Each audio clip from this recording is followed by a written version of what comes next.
for today. It is now my pleasure to get our program going on Kamikaze, Sacrifice, Survival and Memories, the USS Bunker Hill, Okinawa, May 1945. We also welcome our fellow veterans who are watching this program from the Edith Norse Rogers Memorial Veterans Hospital in Bedford, Massachusetts. And it's my pleasure to introduce our old friend and our speaker, Bob Began. Bob Began grew up in Maine, and he has a lifelong interest in naval history. And in an irony, you never know what life, where it will lead you, he had plans to join the Navy. But right after his graduation from Babson College, he was drafted into the Army. And he served during the Vietnam era. He had a 35-year career with St. Regis Paper Company, holding a variety of management positions and rising to logistics manager.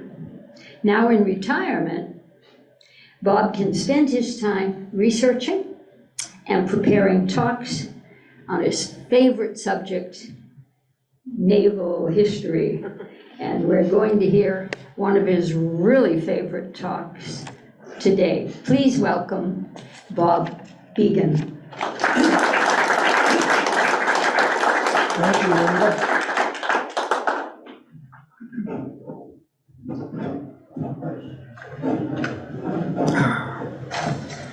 It's a pleasure. It's a pleasure to be back in Lexington, and I'll tell you, whenever I get a chance to come up here, I know that all the T's are going to be crossed, all the I's are going to be dotted, and it really is a well-run operation. So my compliments to you folks. A couple of lift-off comments on this. The story about the Bunker Hill. I have some very, very good personal connections to it. My wife's uncle was a pilot on board the ship that day. He survived 2 kamikazes within 10 seconds. I had numerous chances to visit with him and interview him. He was just a great guy. There's a lot of artwork here, which he did. He went to Yale College of Art after the war. Very, very good painter. And some of you folks might remember this. In the 60s, there would be a commercial, there'd be an ad in a magazine, and it would show a sketch of a horse or a dog or a pony, and it would say, if you can draw this, you can be an artist. Well, sure enough, Uncle Al was one of the founders of that company, and really living a great life, highly successful. He was running the European division. He set up schools in Japan and also Europe, and he invited my girlfriend, my wife, to spend a month with him and his family in Monaco. And she said, you know, I just met this guy in Boston. He's just got a job. He got out of the Army and everything. I don't think so. And she rused that decision now for 52 years. But so that's about Uncle Al. I will also cite a log, a diary, which was started by his mother, Ethel DeMuncus, in 1942, and she just, I'll cite various quotes from her. The Bunker Hill was a hell of a story. Let's see. She was an aircraft carrier. She was launched 1 year and 1 day after Pearl Harbor.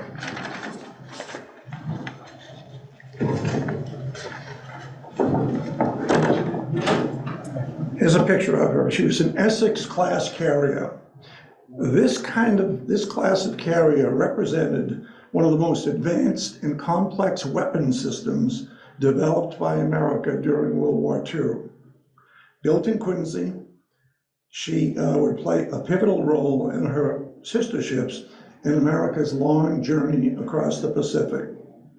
This floating naval air base could bring American naval air power to any target within a 200-mile range from the Japanese coastline.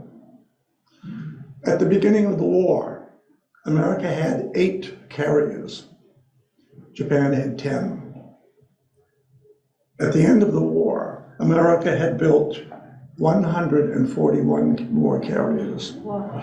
Japan only built 10 throughout the war.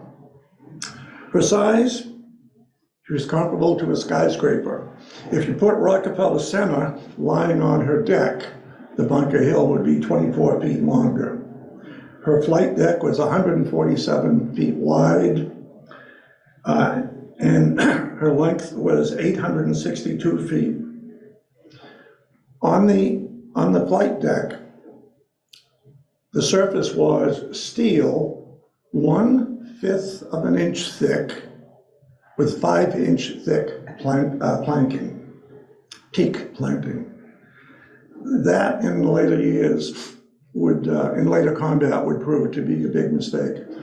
They knew that she didn't have the thick enough protection for the flight deck that she should have had, but if they made it the thickness it should have been, she would have added another 25,000 tons to the ship, and so they went with the lesser. The flight deck has 3 elevators, one at the bow, one at the on the port side, and one in the stern, right 2/3 of the way down. Those elevators could bring a plane from below on the hangar deck to the flight deck every 11 seconds. That structure on the side of the ship, that's the island. That is where all of the command decisions, that's the brains of the ship. That's where the ranking officers are on the ship. It's the brains and nerves. She has anti-aircraft guns for protection. 12 5-inch guns, which are mounted before the island. 12 5-inch guns, 68 40-millimeter guns, and 52 20-millimeter guns. Because if there's one thing the American Navy learned quite quickly in the war was, anti-aircraft protection is a very good thing to have on your ship. She had 2 engine rooms. Her top speed, 32.7 knots. She displaced 41,000 tons. She could carry 104 aircraft, 30 dive bombers, 50 fighters, 20 TBF Avenger torpedoes, and they were stored below the flight deck on the hangar deck. Here's a picture of her on her launching day. You notice there's a blimp in the background for security. This was in Quincy, by the way. Here's a picture of her tremendous capacity. I mean, you look at these planes, and that is a lot of weaponry. That is a huge arsenal. Another Navy official picture of her. Again, these are early in her career. Here's her commanding officer. Well, this is not the captain of the ship. It's Admiral Ollie Burke and it's Vice Admiral Mitcher. And these two are representing the command structure of the air group. The air group consisted of the pilots, their crews, and other their scheduling men and everything, but it was they were a separate entity. They were not part of the Bunker Hills crew. So they had a different leadership. Below I'll just show a picture or two here. This is a typical plane. If you look, she's taxiing, getting ready to go off to the side of the anti-aircraft guns. Here's different crew members giving her the approval to take off. This is an Avenger. They called it the Beast. It was such a powerful plane. These are torpedo bombers. Very graceful looking plane. And That isn't necessarily the Bunker Hill, but that is an Essex-class carrier. There were 20 of them. Another picture, great picture, I love that picture. All right, here, this is the hangar deck. It's 23 feet below the flight deck. In the background, you can see there's a screen, a movie screen, and the men are watching a movie. And forward here, you can see men who are on duty, who are arming bombs and rockets, and because 24 hours a day, this is going on. Now, between the hangar deck and the flight deck is the gallery deck. And the gallery deck is suspended to the bottom of the flight deck. And this is where the ready rooms are for the pilots. They want to be as close as they can be to, once the command pilots man your planes is given. So they're suspended between the flight deck and the hangar deck.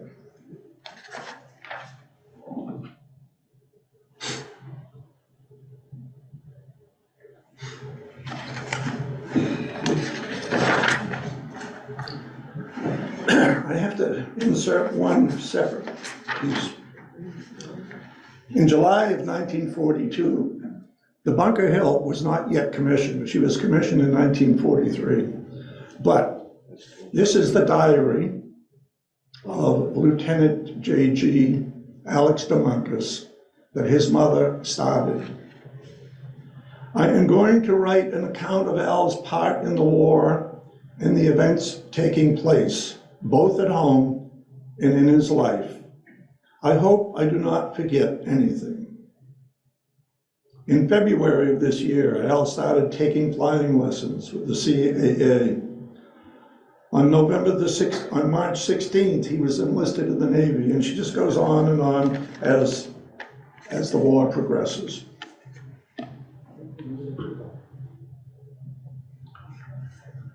She's on her way to the Pacific.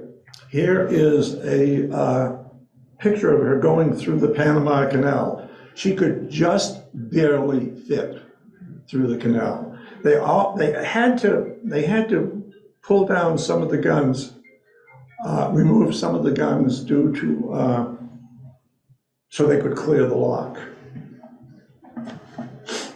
She left for the Pacific in September 1943.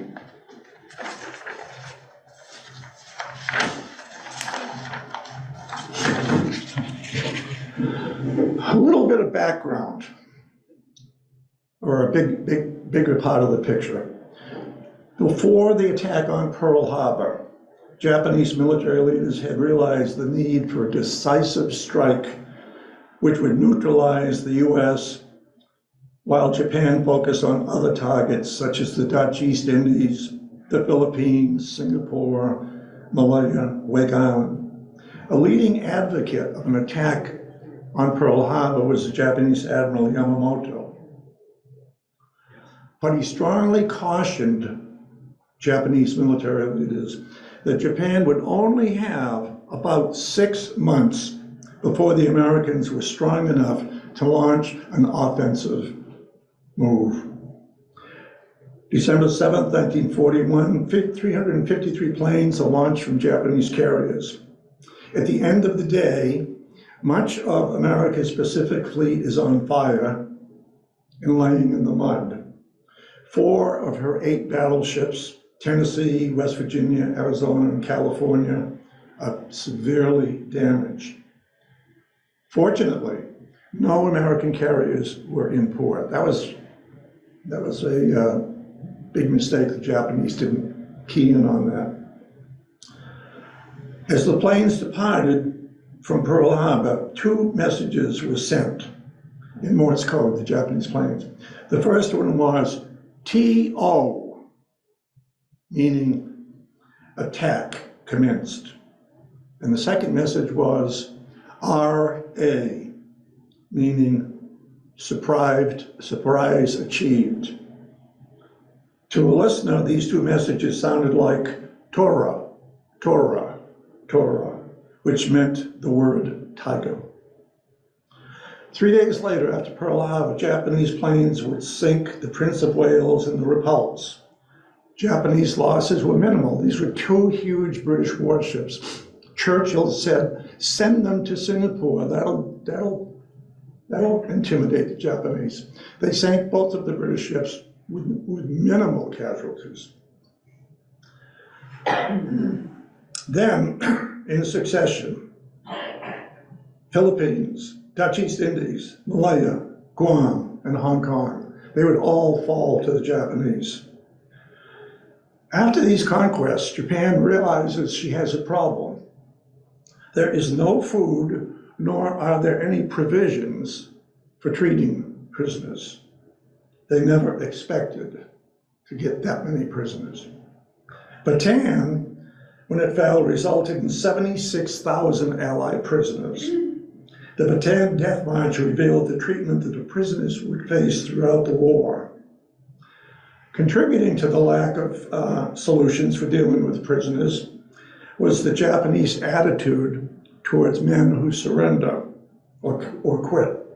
The Japanese Army Code of Conduct, written in 1941, stated clearly that being captured would bring shame upon the Japanese Army. Never accept alive the shame of capture. Die so as not to leave the disgrace of such an offense.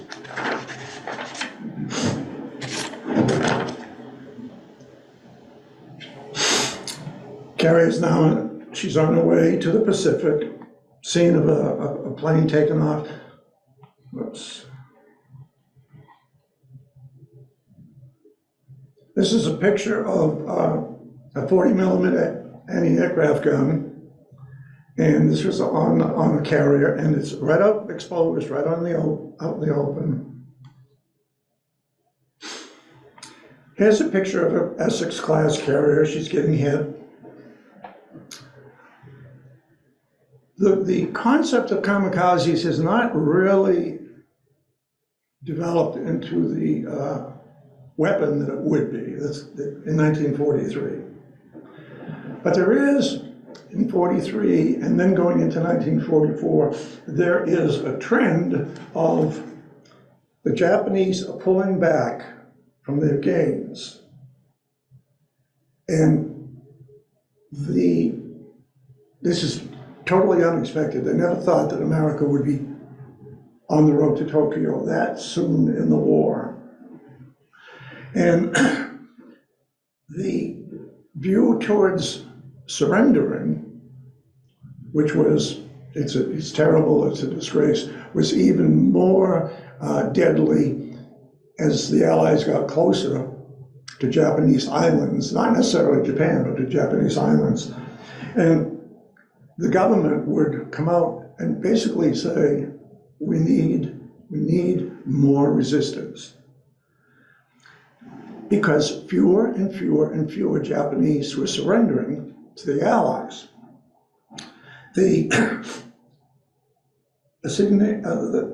Code of 1941, again, says, never accept alive the shame of capture. Die so as not to leave the disgrace of such an offense. A poem to exhort glory awaiting death in battle. Dying in the advance is the honorable thing, to be shattered like a jewel. A true man would be a shattered jewel. And so there's more and more emphasis put on Japanese fighters to die and not to surrender.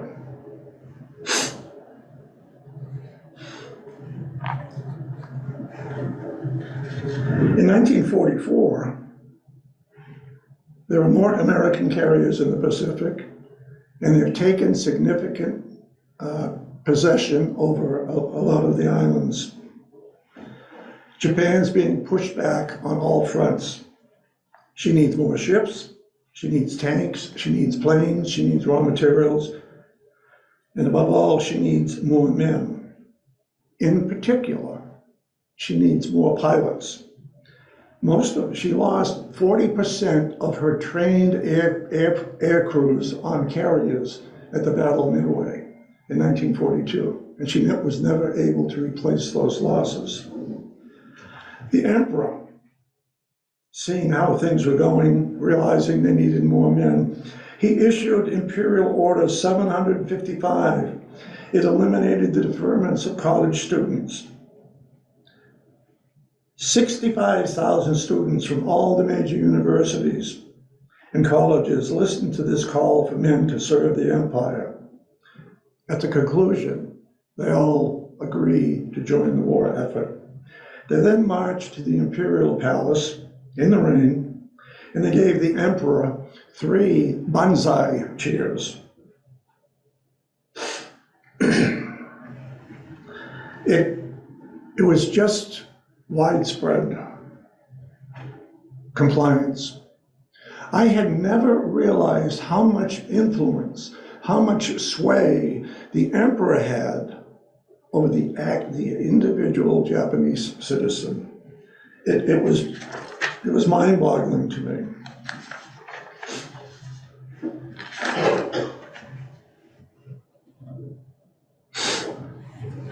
Now, the Kamikazes. This is in 1944. The guy who came up with them, he was Admiral Onishi, and he was ruthless. He was a samurai in the traditional sense. The code of Bushido, the warrior code, the code of the samurai, these things are alive and well in the mentality of all of the leadership of the Japanese mentality. He wants to inspire men to become kamikaze pilots. He wrote a poem. The wild cherry blossom falls without regret after it scatters its perfume in the light of the rising sun. He's addressing 27 pilots. He speaks to them, talking about carrying a 250-pound bomb and crash diving into an enemy aircraft carrier. And in his briefing, he says of the pilots, if you're going to die anyway, it is good to make maximum effect on the enemy. What do you think? All of the pilots agree. Onishi refers to these pilots. He says, you are already gods without earthly desires. He continues with another poem. In blossom today, then scattered, life is so like a delicate flower. How can one expect the fragrance to last forever? October 25th, 1944 was the first kamikaze outbreak.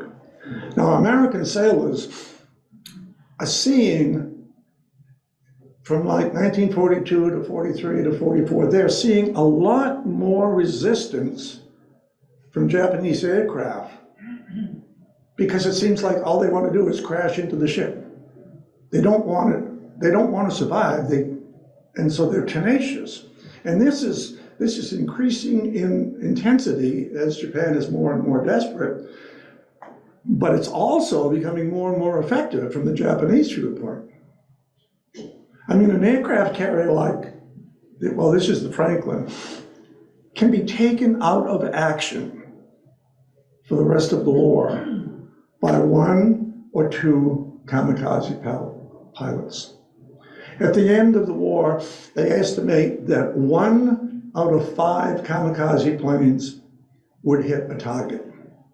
And they could inflict way, way, way more damage than traditional naval gunfire.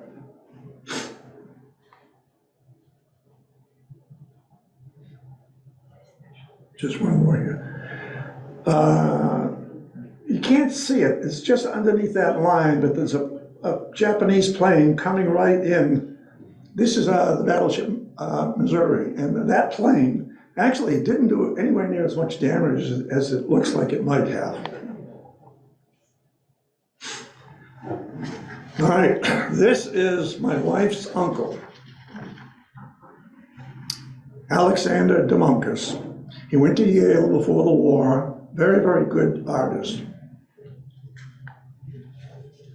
In July 1942, from his grandmother's diary, Al reports to Chapel Hill, North Carolina for pre-flight training.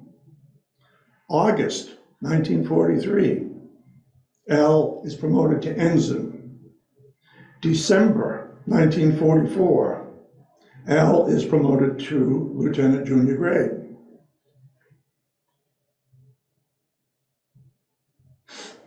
Here's a picture of him. He is right in the middle. He's one of the tallest guys in the middle. A lot of them look exactly alike, but this is a plane, this is the Avenger, and this is a plane he was qualified on.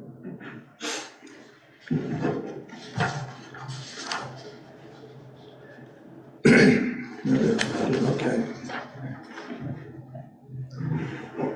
We'll come back to Al.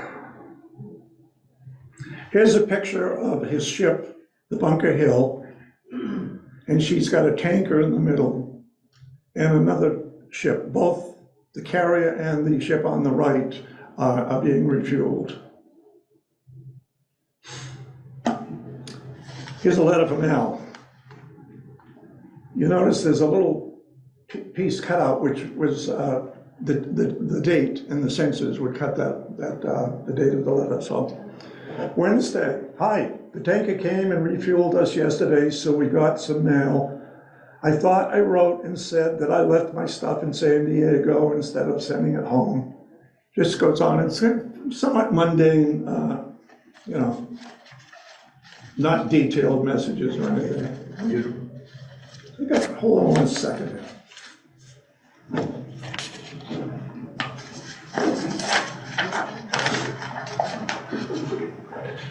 God, I hate a lot of pages. Anyway, so this is the communications going back. They were all censored. This is a sketch he did. This is on Vmail, dated 14 April 1945. Hi, got a whole slew of mail yesterday for a change. When we left Pearl Harbor and headed southwest, it was warm. Then we went north to Tokyo, and it was cold. It was very, very foggy during our stay. Then we supported Iwo Jima landings, then back to Pearl Harbor, all sorts of snow on the ground near Okinawa. That's all for now. At the bottom of this letter, Al said, how do you spell the word spelt? I mean, he was a character.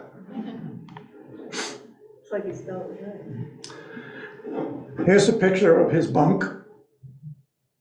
Can of peas on the table, ashtrays, their flight jackets hanging up on the wall. He says, it's sometimes warm, sometimes cool. I have a chance to do some painting, just watercolors. I'm not very good at. Then he goes, this is like where I live. Now this is the ready room. And there's the entrance into it. And each pilot has a seat. And at the bottom of the seat is a cabinet for their briefing information, their clipboard and everything. And you know, they're all just pretty much relaxed. He says, I still think they make us get up too early, too often. Hope you're all fine. Well, Ev, this is, the A's are doing a great job. Bye, Al. Ev was his brother-in-law. Here's a picture of the ready room. These are not old men, these are young guys. And they're getting ready, getting their flight gear on. This is a squadron mate of Al's. He was named Avery, and he and Al, he was a wingman of Al. And Al, yeah, I've got the painting over there too. He painted, they both came through the war okay. They did good, so. This is a painting Al did of his squadron on one of the earlier bombing raids of Tokyo.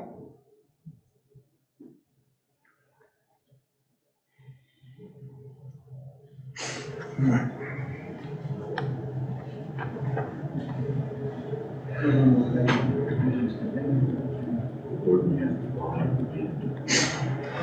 All right, the emperor.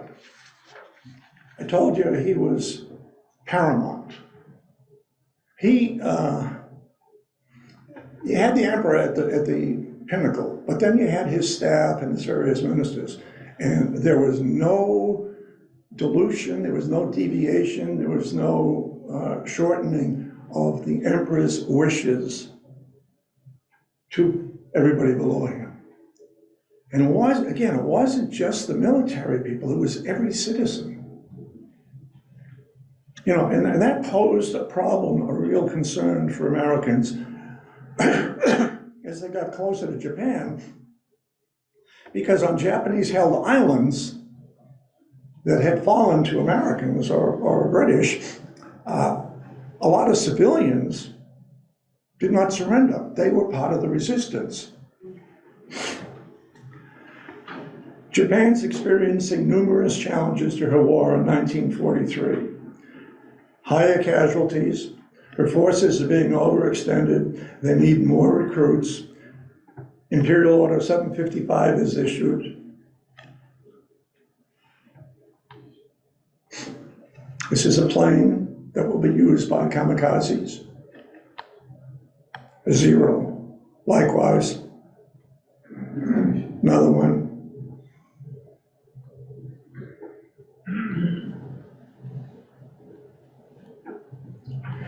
Actual kamikaze plane diving on the ship.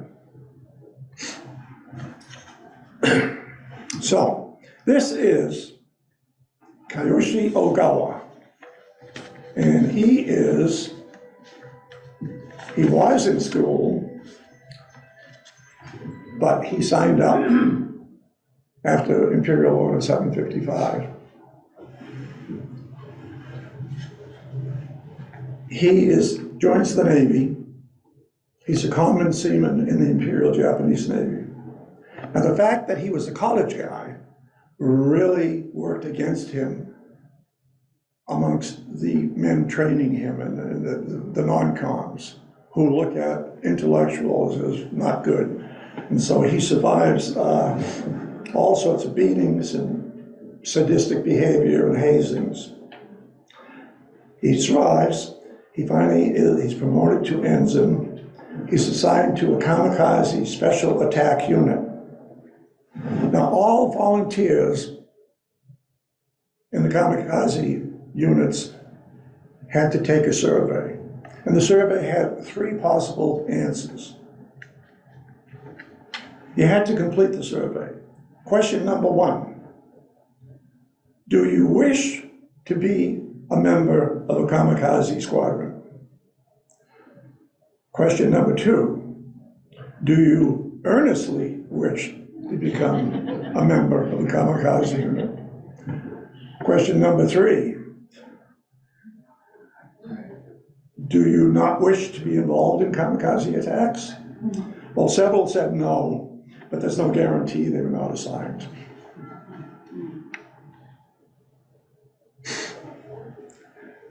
Other kamikaze pilots.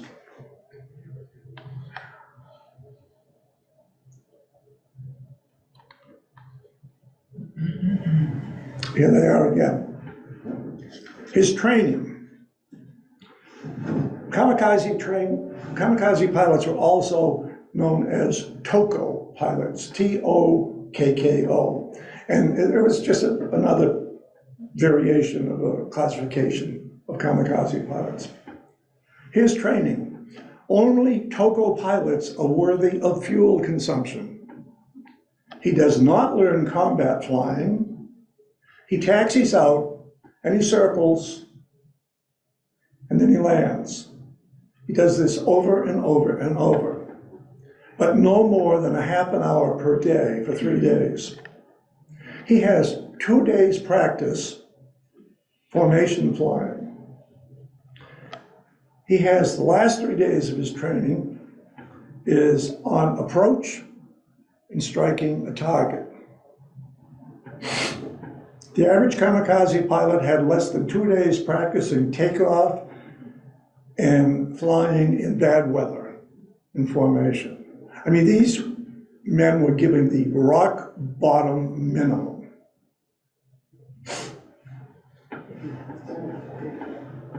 Okay. One-way trip. This is the flight deck of the Bunker Hill. If you, it's kind of hard to see, maybe it's not.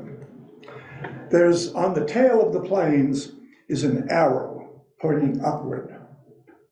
And that indicated this air group. The air group was Air Group 84, and that had the different planes, but that was the air group. It would be like the 8th Air Force and the Air Force, or the, 25th Squadron. So here they are, they're all on the flight deck aft, and look how crowded that is. I mean, it's just, there's not a lot of space.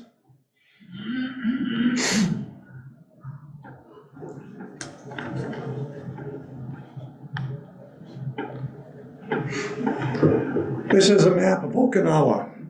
Okinawa was the last big, it was the biggest last battle of the war. It was the closest to the mainland.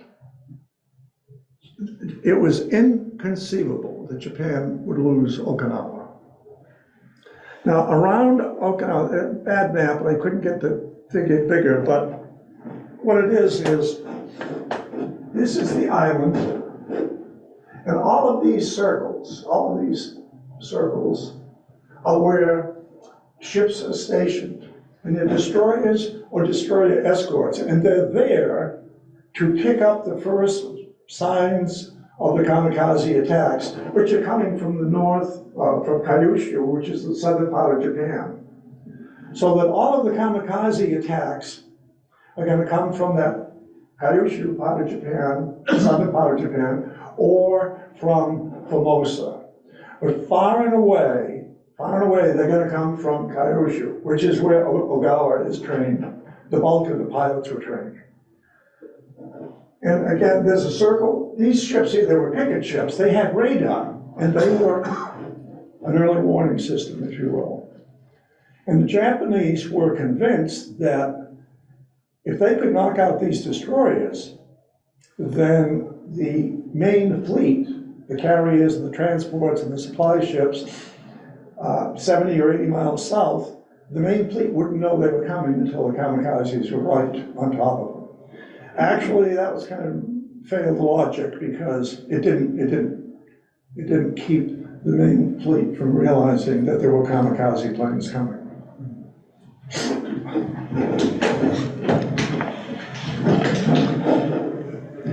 And at Okinawa,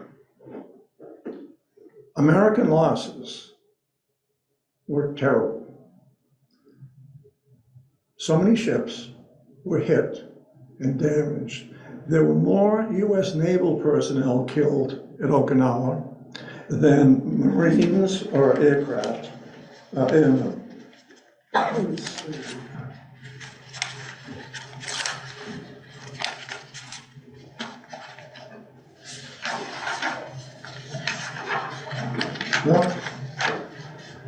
Okay, this is the day of the attack.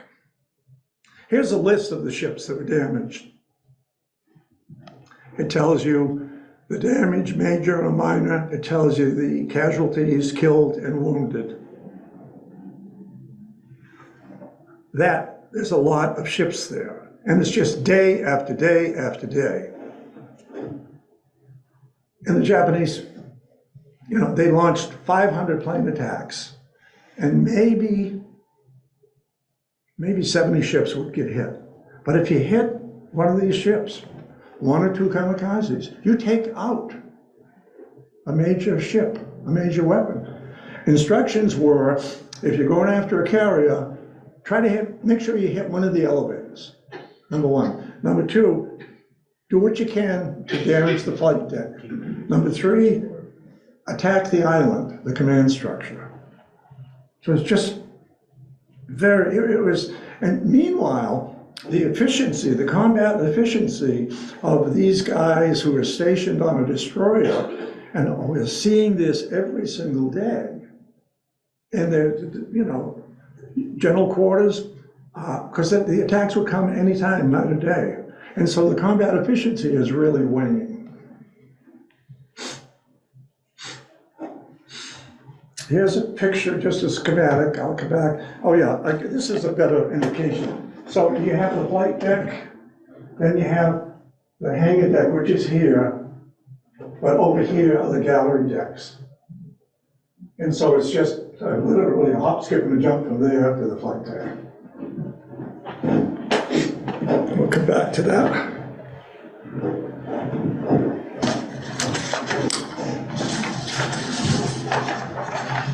At approximately 2 a.m. on May 11th, 1945, Admiral Ugaki's scout planes discover the Bunker Hill. Ship goes to general quarters, but by midday, a status of condition able allows a break for some of the men. On the previous day, the Bunker Hill was resupplied with 90% of her fuel capacity. She now holds 1,873,000 gallons of ship's fuel, 1.8 million gallons of ship's fuel, and about 250,000 gallons of aviation gas. At about 9:45, the flight deck is filled with fresh planes, stacked wing to wing, fully loaded with fuel and shells, bombs, rockets, and napalm. Below, on the hangar deck, are another 48 planes waiting to be raised. In the air, returning from an earlier mission on Okinawa, were about 20 aircraft, American, low on fuel, low on ammunition, and waiting permission to land. Among the airborne planes were members of the CAP, the Combat Air Patrol. So these are American planes that are circling over just supposedly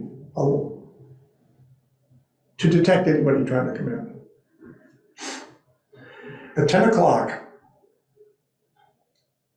10:02 a.m., pilot Jim Sweat observes two kamikazes diving out of the clouds at 6,000 or 7,000 feet, headed directly toward the Bunker Hill. He radios the ship. There's two kamikazes diving on you. Within 10 or 15 seconds, the first kamikaze releases its bomb. This plane is piloted by Yasunori Seizio. He's firing all his guns as he strafes the flight deck filled with aircraft. Upon release, his 550-pound bomb tumbles ahead of the plane, blows through the flight deck just aft of the number 3 elevator. It rips apart a passageway in the gallery deck. Then it goes through the hangar deck ceiling, and it blows a hole in the port side, and then it explodes. It's already free and clear. Gunners manning guns on the port side are decimated. Yasunori's planes crashed into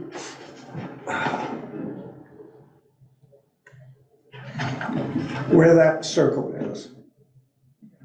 His plane misses this area here, which is where Admiral Mitchell and Admiral Burke watched the planes. They came within 20 feet of killing the total command structure. And then the bomb goes down through the deck, further aft, and then out.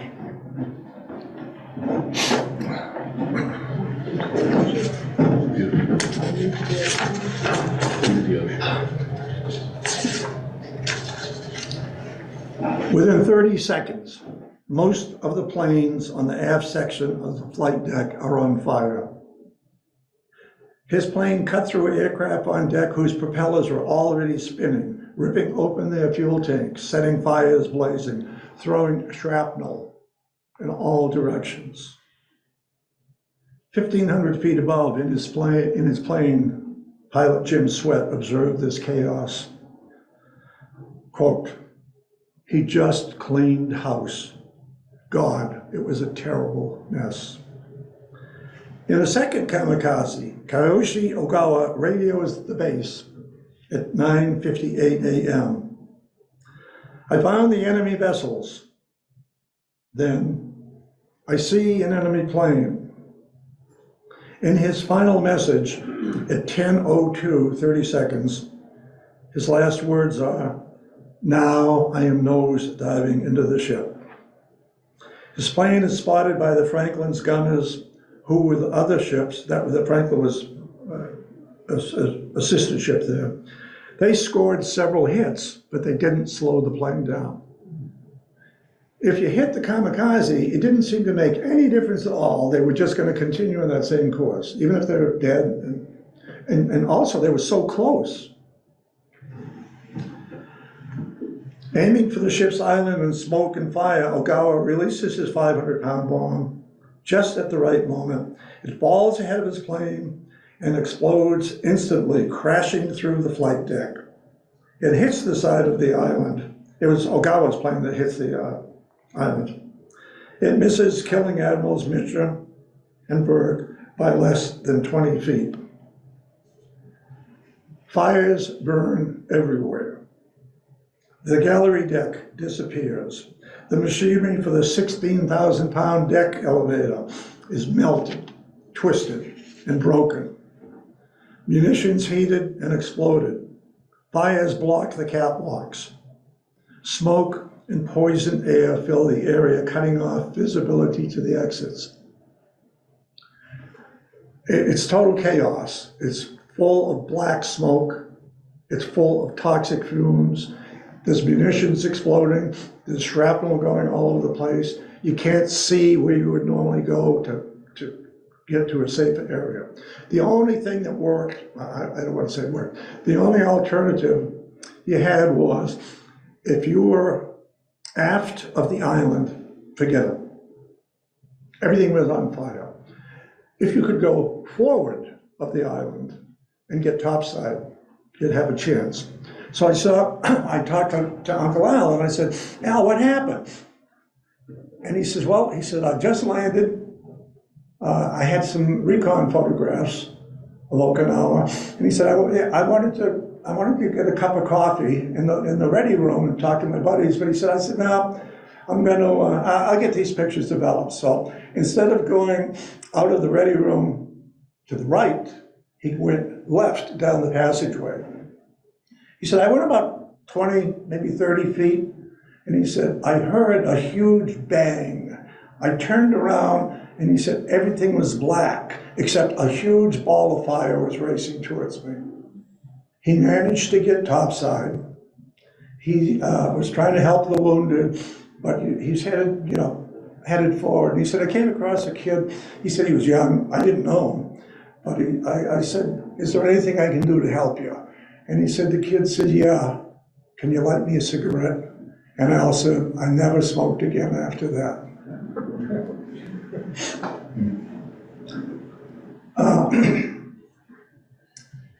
In spite of the damage and confusion, within minutes of Ogawa's crash, crew members start to fight the fires. They're tending the wounded, they're gathering the dead, and they're implementing damage control steps.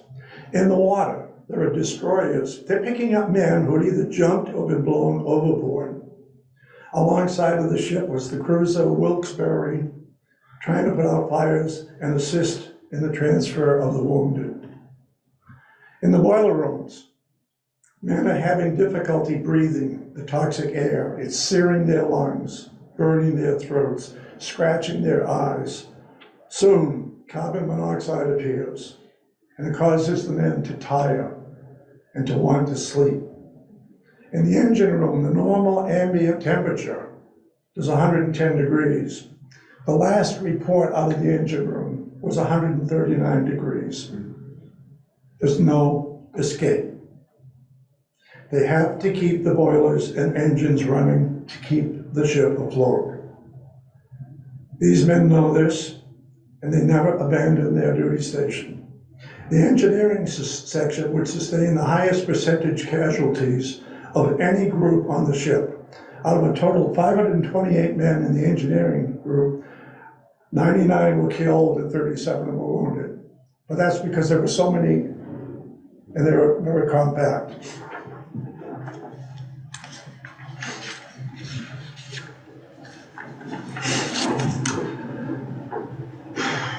Well after the planes had crashed, men throughout the ship were dying. Some were victims of fire, exploding ordnance, toxic air, or trapped behind sealed watertight doors, or forced to jump from great heights into the water. The men faced these threats in a number of different ways. There was a Marine captain on a 20mm anti-aircraft gun, severely wounded in his stomach.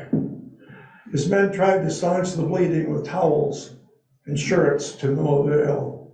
He ordered his men to keep firing, and he asked for an American flag.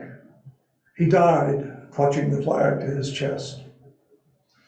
In the boiler rooms, Commander Joseph Carmichael's men were ordered to keep the boilers running at all costs. They were ordered not to leave their post. In essence, this was a death sentence, but essential to saving the ship.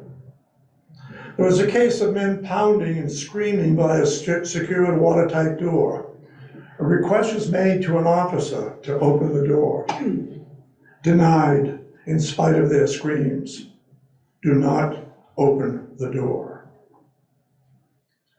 On the flight deck, men were trying to rescue pilots below in a ready room on the gallery deck. A small hole was cut over this area by a lumberjack with an axe. A chief ordered Jerry Hansen to be lowered into the black hole reeking of horrible odors. Fuel oil, gasoline, burned rubber, and the stench of burned flesh. And it's dark.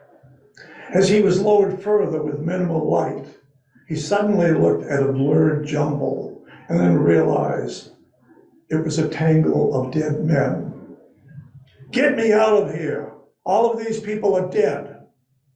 Later, Hansen said, it was like how you would imagine hell would be, I guess. So here's the fire. Here's the Bunker Hill from another ship.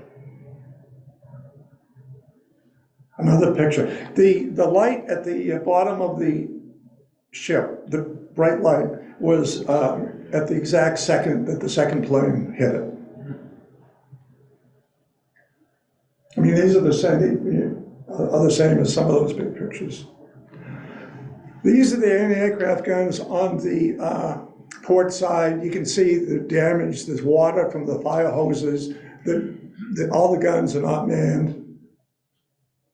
Here's the cruiser Wilkes-Barre. Here's the carrier.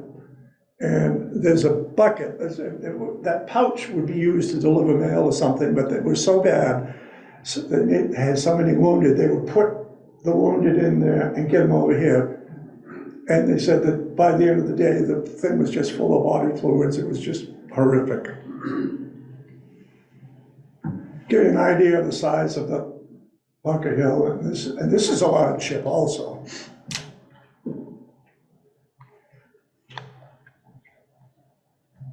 God, it's sensitive.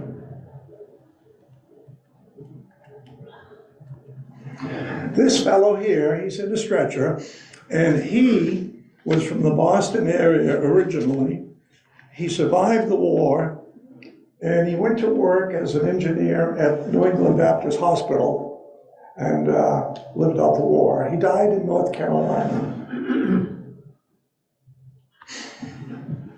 You can see all the wreckage. These are fires. Each one of those is a 20mm gun. So that when the planes exploded and you were there, there was no chance of survival.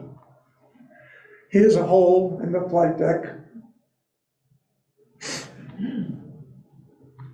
Here's a picture. This is where they were chopping a hole in the flight deck to let Jerry Hansen get down in there.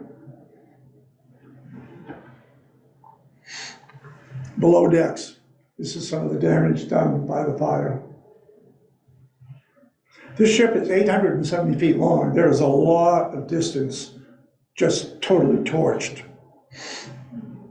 Here it is, you're looking forward from the starboard side. It's just total waste. This elevator is damaged. You can see the planes on the back, what's left of them. Shortly after the explosion, in the middle is the raised piece of the flight deck elevator. This is on the hangar deck, and they're gathering the dead and the wounded. The dead are all lying in the front part, and there's the further back are wounded. Damaged plane just being pushed overboard. This is, they're getting ready for the burial at sea.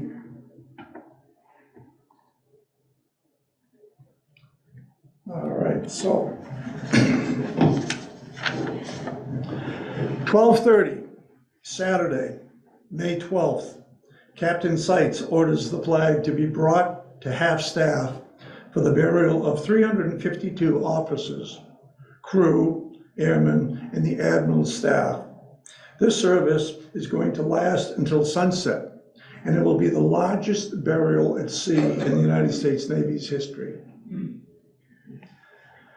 Prior to burial, each body is placed on a sheet of navy blue canvas with two 55-pound, 5-inch projectile shells. They are positioned to weight the body. Canvas is then folded over the body, and it's tied securely with 40-foot lengths of cordage with a half hitch every 18 seconds, securing the body within its shroud. 6 burials are done at a time. The ship's carpenter would make wooden boxes to send home the personal effects of the men lost in combat. Honor guards draped an American flag over each body. A priest, a minister, and a rabbi presided at each burial. If the deceased was unknown, all 3 would speak. By the end of the day, these chaplains could hardly utter the prayers required.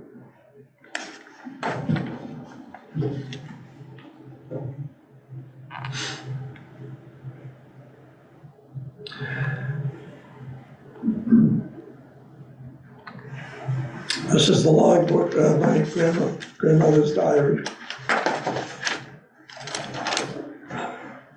And this is in May of 1945. February and March, Al writes home. He's seeing action, Iwo Jima, Okinawa, and Japan. Sunday, June 10th. He came home. He looks wonderful. He received 2 DFCs for flights over Tokyo. Thanks to God for his safe return. He has been most good to us. 18 days later, June 28th, an announcement came of the attack on the Bunker Hill, Al's ship. All this time, he must have wanted to tell us, but he couldn't. And then she goes, those, I'm not gonna quote it.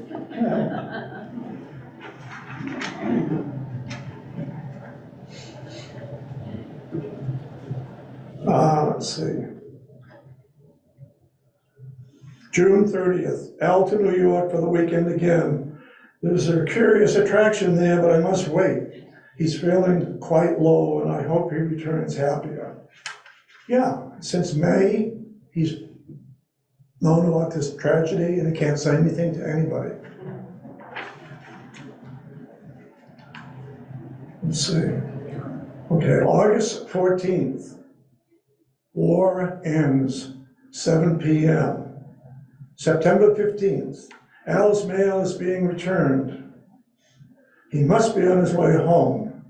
September the 22nd, Al came home at 7 p.m. tonight. He has a wonderful war record, and he returns in fine health. Thank God for all of this. That was just, that was not a kamikaze plane, but that was a mission, like a self-propelled rocket that was also used to attack. I bounce around a lot, and I apologize, but I try to get most of the stories in, so I'd be happy to have any questions.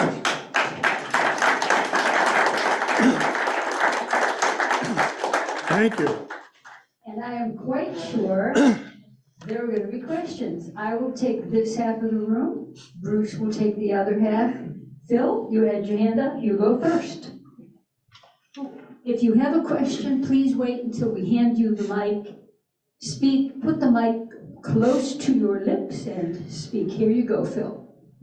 Outstanding job, thank you. Thank you, sir. Question, whatever happened to the Bunker Hill? Was it sunk, scrapped? Good question.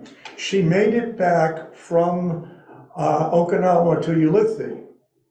They were able to save her. There was the key action that saved her was putting the fires out and keeping the power running. That allowed them to ultimately maneuver the ship. So she went from Okinawa to Ulithi, and then she was patched up temporarily enough to get her back to the States. And then she went Ulithi to Pearl Harbor, and then Pearl Harbor ultimately to the United States. She never saw combat again. It took her out of the war. Over here next. Yes. You said that the flight squadrons were Can you- self-sufficient. Put your mic a little closer to your mouth. There you You go. said that the flying squadrons were self-sufficient and they had their own administration Yeah. people and everything. Does that include their own maintenance people? I think there were some of the air detachment that were assigned for maintenance, but the bulk of the day-to-day maintenance and, replacing tires and stuff, they could draw upon ships' engineers. Okay, thank you. Yeah? Okay, Jim, you're next. Bob, thank you for that great talk. Do you know whether any kamikaze pilots somehow survived? Yeah. And kind of what some of their reflections were after the war? Well, what happened is, one of the stipulations of being a kamikaze pilot was, if you can't find a target, bring the plane back. And a lot of the planes were in such shoddy condition that they wouldn't make the journey anyway. And they might crash halfway on the way, and some were saved that way. Some did survive. It's just such an alien concept that surviving meant that you really let your country down. And I think that, it was absolutely, nobody could foresee that Japan would lose the war. The emperor would say the war is over. It was toxic. Everybody bought into it. So, Thank you. Okay, Edith. I'm not sure if this mic works. I have a comment. You were talking about the adherence of the people to the emperor. Yeah. And one reason was clearly because they considered him a god. yes. Yeah, this is not functioning. So they thought that he was in fact a god, and they had to follow him. And the other comment I wanted to make is because after the war, it was General MacArthur's foresight Yes. that kept the emperor relatively untouched rather than hung. Yep. Because he was able to bring Japan around into a peaceful mode, Yes. which was very rare for an American general to have so much schooling. Yes. No. MacArthur's not my favorite guy, but he made the right call after the war. Just looking for. Anything We else? out of time? No, we got time? No, we're fine. Okay. I just was checking to see if there was anybody. Hey, the Zoom audience, we'd love to hear from you. So somebody on Zoom, you give us a question. Myron, you're next. Yes, this sounds a little like My father was, he was stationed, he was in World War II, and he was on a minesweeper, and he made the Normandy invasion, earned a Bronze Star, and then he had misfortune of being shipped over to the Pacific Theater, and he was on a ship called the USS Sewanee, and they were hit by 2 kamikazes too, at the Battle of Leyte Gulf. Yeah, she was a jeep carrier, a small carrier? It was a mini aircraft carrier. right. It was a tanker that they converted to a mini Yes. aircraft carrier in 1942, Yeah. and then it was sent to the Pacific, yeah. But it seems almost identical. Oh, yeah, I mean, And it earned a presidential citation, and I think it had like 12 or 13 battle stars too. yeah, I mean, it was, yeah, imagine surviving Normandy, and then they said, oh, by the way, you're going to the Pacific. I know. You know.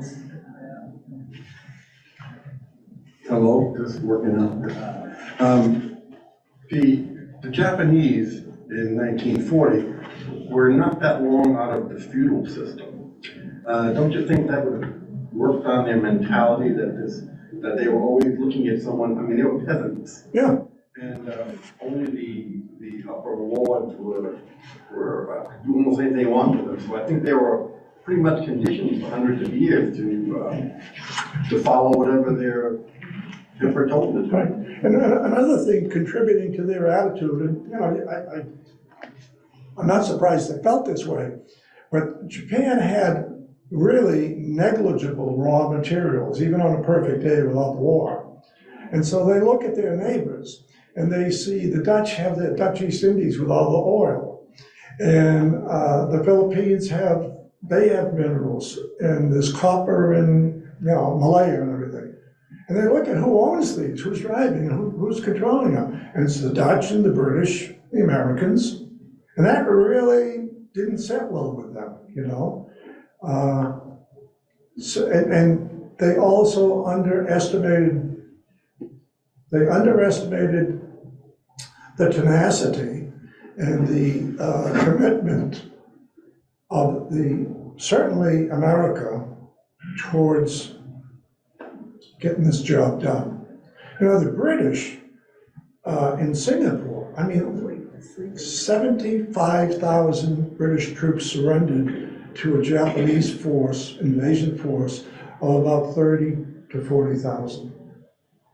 But you know, it's easy to fathom why Allied prisoners of war were treated so horribly by the Japanese.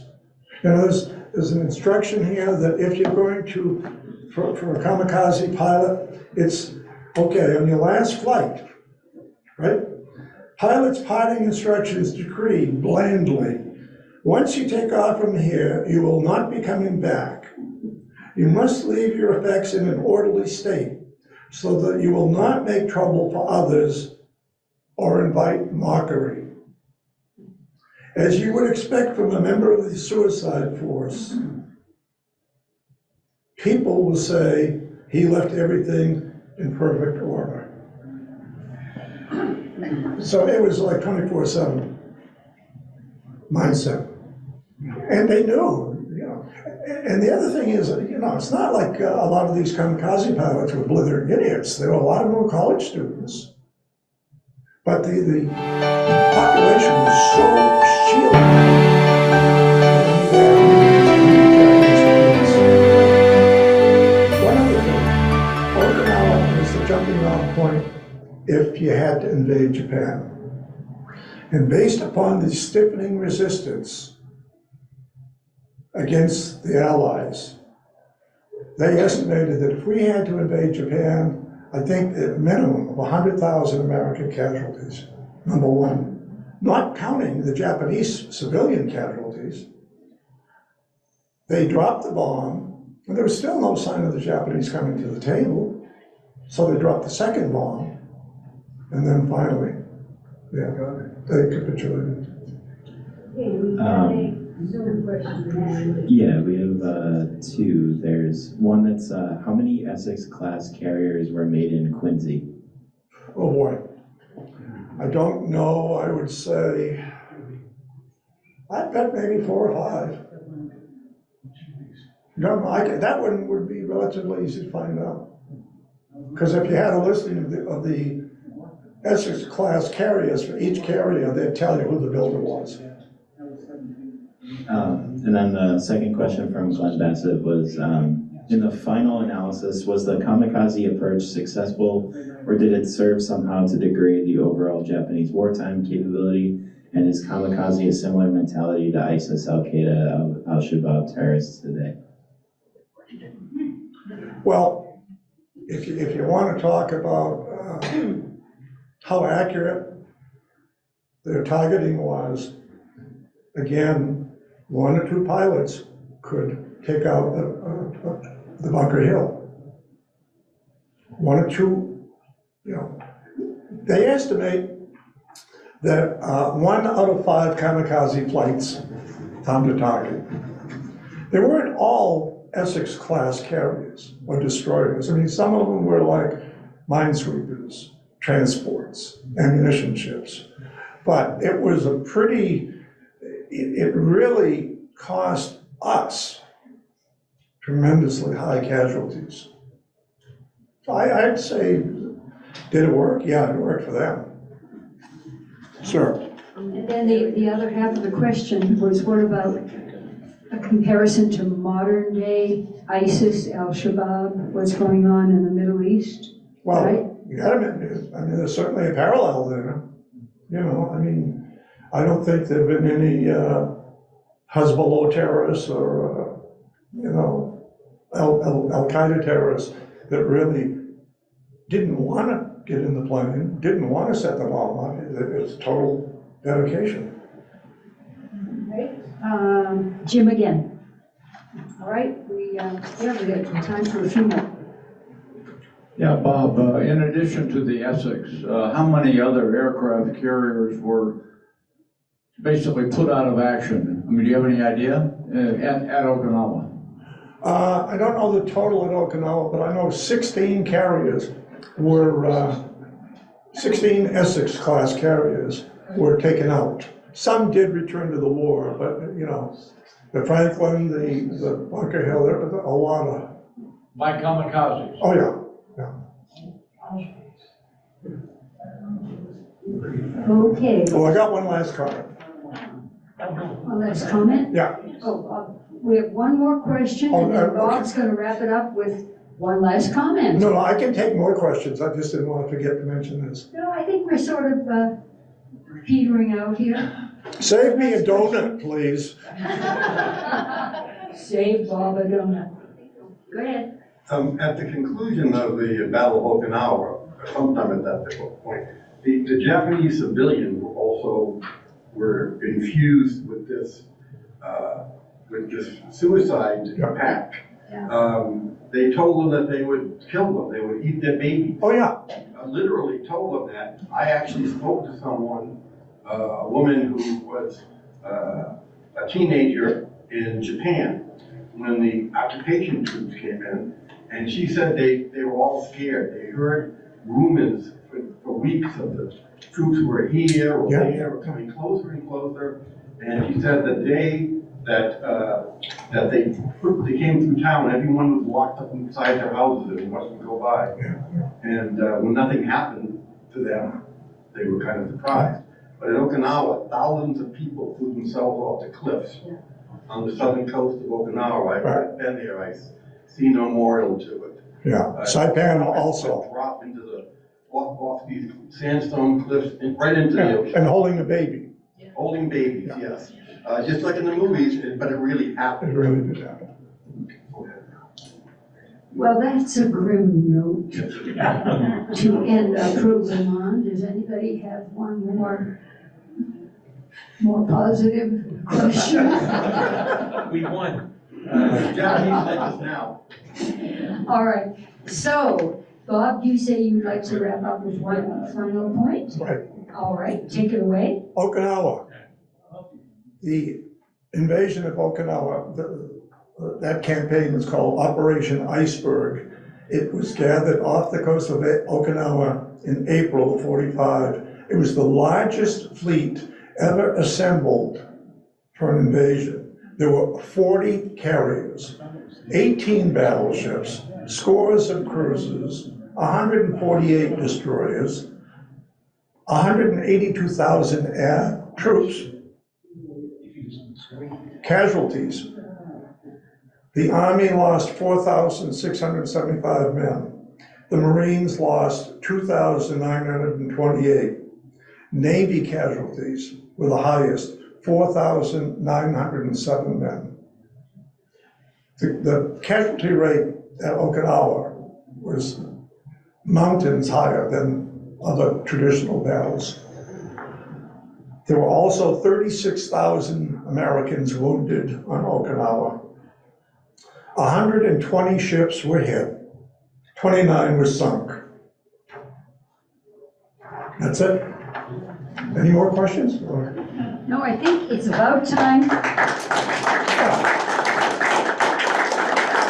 I want to give Bob a big thank you. How many times have you spoken with us, Bob? 3? I only come up here to see Linda. I don't know, probably 5 or 6. I tell you, yes, but we keep bringing him back because he keeps coming up with these marvelous stories. Wow. Thank you You're very again, welcome. Bob. And you all, thank you for your patience and everything. I want to remind everybody, March 11, Ukraine, 2 years into the war. This concludes our presentation. Thank you, everybody. Lovely to see you. See you all next month. Good afternoon.